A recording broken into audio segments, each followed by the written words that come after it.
What's up guys? Kumusta kayo? It's me again, Joseph Kate. So for today's video guys, let's talk about BDO credit card balance transfer. So ano nga ba yung dapat natin tandaan kapag balak natin mag-balance transfer into our BDO credit card? Yung fees and charges at saka yung monthly interest rate. At saka bibigyan ko kayo guys ng sample computation kapag balak nyo mag-balance transfer sa BDO credit card ninyo. Yung magiging monthly amortization ninyo at saka yung example monthly add-ons interest. Para may idea kayo sa possible sample computations ni BDO credit card. Pero bago yun nais muna kitang imbitahan na mag-subscribe sa YouTube channel ko kung bago ka pa lang kasi marami pa po akong isi-share ng mga tutorials, knowledge, and experience of mine in the future. Kaya naman wag nyo kalimutan mag-subscribe para updated kayo lagi sa mga vlogs na i-upload ko. Yun lang po at sobrang maraming salamat po. So unang-una guys, ano nga ba yung ibig sabihin ng balance transfer na sinasabi? Ang mangyayari kasi guys is, meron kayong ibang credit card tapos ililipat nyo ngayon sa BDO credit card ninyo yung balance na yon para kahit papano hindi ganun kabigat sa bulsa bayaran ang buwan-buwan. Kasi kapag hindi nyo kayang bayaran yung outstanding balance sa isang credit card ninyo, you should consider balance transfer. In order for you to ease the burdens, kasi kahit papano sa balance transfer kapag may promo yung isang credit card ninyo, sa balance transfer, minsan nag-o-offer lang ng 0.45%. Compared sa outstanding balance, kung hindi nyo babayaran, 3% siya guys. Kaya kahit papano sobrang gaan niya kasi monthly nyo siya babayaran within certain period of time like 36 months or 24 months. So, mapapagaan yung pagbabayad ninyo buwan-buwan. Kasi kung hindi nyo talaga mabayaran yung outstanding balance ninyo sa isa nyong credit card, malaki yung magiging tubo niyang buwan-buwan. Kasi aside from 3% monthly interest, may mga fees and charges pa yan. It's because may penalty charges siya. Compared kung mag-balance transfer kayo, 0.45 lang, then up to 60 months nyo pa siya babayaran. Napakagaan sa loob na bayaran buwan-buwan. Ito guys, nakikita nyo, installment programs. So, balance transfer, terms and conditions. Of course, sa bawat credit card company guys, may kanya-kanya silang terms and conditions which is kailangan nyong alamin before kayo mag-balance transfer para hindi kayo magulantang bakit ganito, bakit ganyan. It's because hindi nyo binasa yung terms and conditions ng credit card company na yon.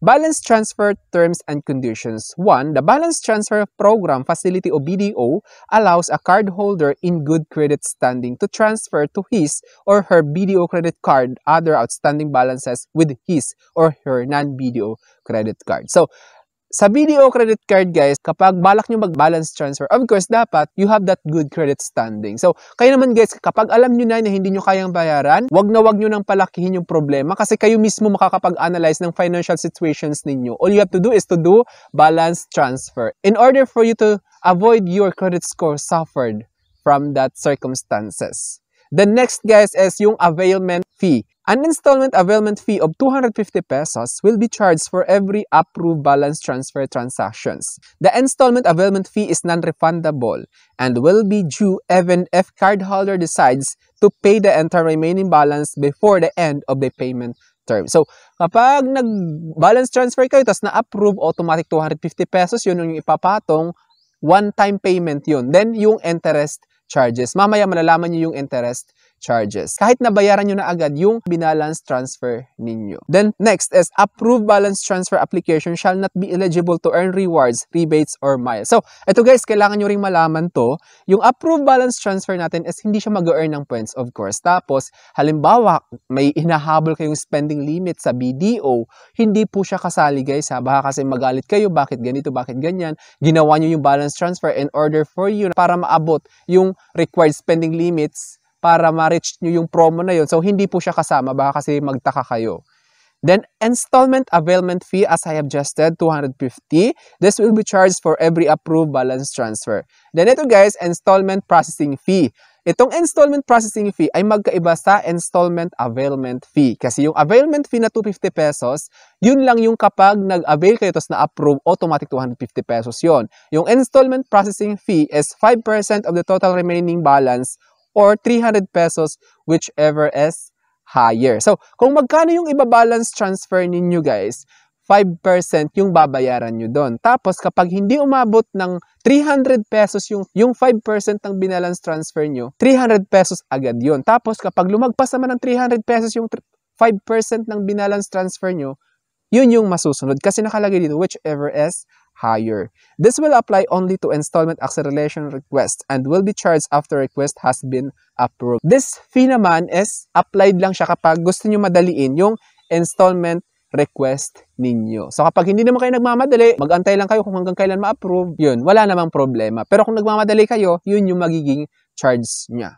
Balance Transfer Low Rate Calculators. So ito yung sample computation ngayon guys kapag balak nyo mag-balance transfer sa BDO credit card ninyo. Balance Transfer Low Rate Calculator. Enter the amount required, preferred balance transfer amount. Please enter minimum amount to 5,000 pesos. So dapat yung malaman guys na 5,000 pesos yung minimum amount na dapat yung i-balance transfer. Example lang to guys. Halimbawa maglalagay tayo ng 10,000 pesos para malaman natin kung magkano yung magiging monthly amortization ng 10,000 pesos na ibabalance transfer natin. Then ito na lumabas na siya. Preferred balance transfer amount is 10,000 as nilagay natin dun kanina. Halimbawa kung 3 months niyo siya babayaran, yung example guys ha, itong nakikita nyo dito na monthly add-on interest guys na 0.42%, hindi lahat ng oras pare-parehas yung monthly add-on interest ni BDO balance transfer guys ha. Baka kasi magtaka kayo bakit 0.42 lang, iba-iba po siya kasi may mga promo na sinasabi. Itong nakikita nyo dito is example lang siya. So nakikita ninyo guys is yung add-on monthly interest niya is 0.42. So yung mangyayari, sa 3 months na pinili ninyong tenurement or term, kung gaano nyo katagal babayaran, sa 3 months, yung magiging monthly amortization nyo guys is 3,375.37. Sa 3 months yon. The shorter term you choose, mas malaki yung magiging monthly amortization nyo. The longer term you choose, mas maliit yung magiging monthly amortization. But, the problem naman is, kapag mas tagalan ninyo yung term of payments, mas malaki yung magiging imposed interest niya kasi mas matagal nyo siya babayaran. Ngayon, kung paiksiin nyo naman 3 months, mataas yung magiging monthly amortization pero maliit lang yung magiging interest charge niya. Which is medyo may complication siya. Pero kung hindi nyo talaga kaya bayaran yung magiging monthly amortization ng 3 months, you better make sure na mag-choose na lang kayo into longer term of payments like 12 months or 24 months or 60 months is the maximum term of payments. So, kung hindi nyo talaga kaya bayaran, maybe you should choose longer term of payments para na rin sa convenience ninyo, para hindi rin naman kayo mahirapan kasi nga di ba nag-balance transfer kayo para hindi kayo mahirapan. So, you should choose the term of payments na kung saan komportable kayo bayaran yung monthly amortization. Then ito guys, may important notice dito. All amounts quoted are in Philippine peso. So, wala pong tinatransact na balance transfer si BDO credit card na US dollar or pounds. All currency is peso. Rates may change without prior notice. So, tulad ng sinabi ko, hindi pare-pareho yung interest rate per month. Kasi naka-example dito guys is 0.42. Baka pag nag-try kayo, mas mataas sa 0.42 kasi yung regular interest rate is 1%. Then all computations are for illustration purposes only. This do not constitute an approval nor an offer by BDO. So lahat na nakita nyo is sample lang siya. Every time magbabago siya. Tapos ito guys, yung transact natin guys is hindi siya sure na approve ha. It is subject for approval by the BDO. Hindi po sigurado na ay nag-balance transfer ako, approve na agad. May sinasabi na evaluation si BDO, which is i-check yung account ninyo kung kayo ba ay okay magbayad. Kaya naman alagaan nyo talaga yung credit score ninyo para hindi kayo mahirapan ma-approve sa mga ganitong sitwasyon. So I think that's all for now. Thank you so much for watching. It's me again, Joseph Kate. Sana may na-share ako. Don't forget to subscribe for more videos. Bye-bye!